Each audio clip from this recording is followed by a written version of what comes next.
why would people move out of their home during renovation? It's a common question that comes up and at the beginning, usually. So can we live here? And I like to equate it on a continuum of camping. And if you are willing to go camping, right, there's different types of camping, but if you hear the word camping, you're like, no, more than likely, that's a pretty good indication that you should move out.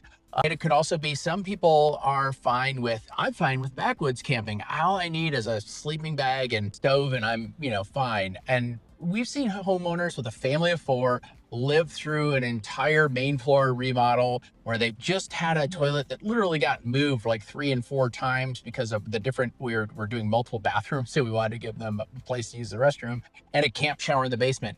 Family of 4, and they were totally fine. Yeah. We've had other people that we're going to try it. And then after a week, they're like, all right, we're out, we're going to go move. So it really is a personal decision. Yeah. We want to help you with that. And one of the ways you might be able to get a sense of what it's like is to either come on a current job site and look around, talk to a current homeowner who's going through it. We can try to think about someone who might be a good fit for you so you can have that conversation. Yeah. I think it also depends on the type of project that's being done. It's a lot easier to live through a basement renovation because it's contained downstairs and you can still have the rest of your home upstairs.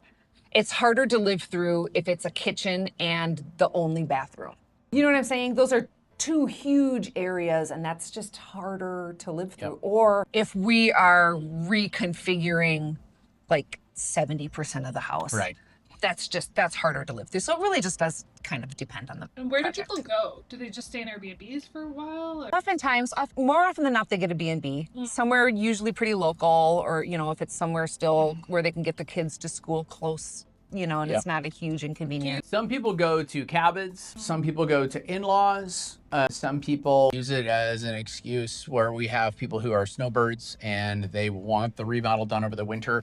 And that's where Job Tread can come in because they can see the regular updates. They don't have to be there. And now with FaceTime and Zoom and Job Tread, we can stay in really close contact with people throughout the project. And that way they can see what's going on. And some people like that. We have clients that want to be completely involved in everything. And we have clients that call me when it's done. Yeah. And everywhere in between.